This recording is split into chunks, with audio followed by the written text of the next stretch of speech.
The typhoon warning was already in effect when the ship left port. Everyone knew the storm was coming. The weather forecast was clear. 4 other ships canceled their trips that same evening. 3 others turned back and took shelter. The MV Princess of the Stars sailed anyway. 851 people on board. Families, children, infants, ordinary Filipino people going home. The typhoon changed course in the night, heading directly toward the ship. By noon the next day, the Princess of the Stars was gone. Only 32 people survived. This is not a story about a storm nobody saw coming. This is a story about a storm everybody saw coming, and the decisions that sent 851 people into it anyway. June 20th, 2008, Manila, Philippines. The MV Princess of the Stars is the pride of Sulpicio Lines, the largest passenger ferry ever to sail in the Philippines. 193 meters long, 23,000 tons, built in Japan, designed to handle rough seas. Modern, powerful, the kind of ship that makes people feel safe just by looking at her. She is making her regular run from Manila to Cebu City, a 22-hour journey through the Philippine Islands, a route made by thousands of Filipino families every week, workers going home, students returning to their families, ordinary people making an ordinary journey. Typhoon Frank is already out there. It made landfall at Samar Island earlier that same day, 300 miles away. The warnings are clear. The storm signals are raised across the region. Every experienced mariner in the Philippines knows exactly where this typhoon is heading. 4 commercial vessels cancel their trips. 3 others take shelter. The Philippine Coast Guard issues warnings. The danger zone is clearly mapped. The typhoon's projected path puts the Princess of the Stars directly in its way if she follows her normal route. Captain Florencio Marimon tells the Coast Guard he will take an alternate route, swinging away from the storm. It will add 6 hours to the journey, but it will keep the ship safe. The Coast Guard gives clearance to depart. At 8 p.m. on June 20th, the Princess of the Stars pulls away from Manila Port. 851 people on board, 121 crew, 31 infants, 20 children. Families who trusted the captain, who trusted the Coast Guard, who trusted that the people in charge of keeping them safe had done their jobs. The captain does not take the alternate route. He sails the original course, straight toward the typhoon's path.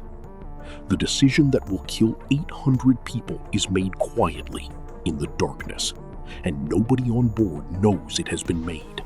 Through the night, Typhoon Frank strengthens. It does something typhoons rarely do. It changes course. Instead of continuing on its predicted path, it turns directly toward the route the Princess of the Stars is sailing. The ship and the storm are now on a collision course. By 11:30 p.m., the Philippine Coast Guard issues a directive prohibiting navigation for all ships. No vessel should be moving.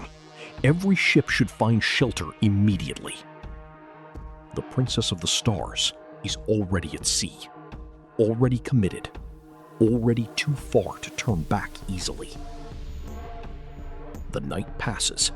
The typhoon gets closer. The waves build.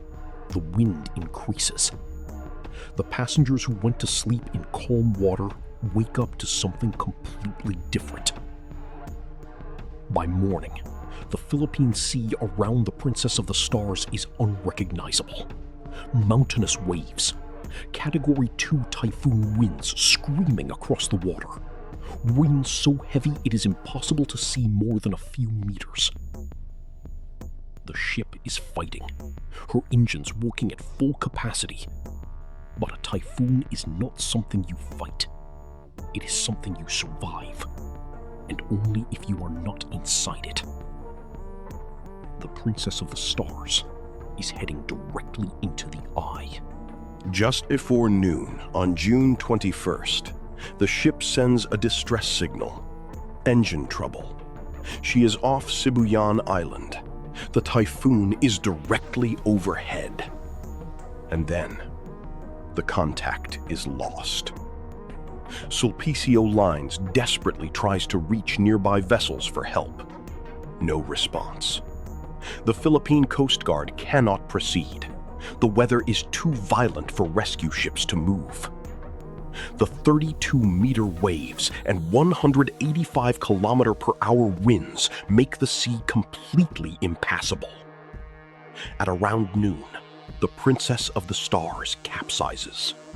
The massive ferry, the largest in the Philippines, rolls onto her side in the middle of a Category 2 typhoon.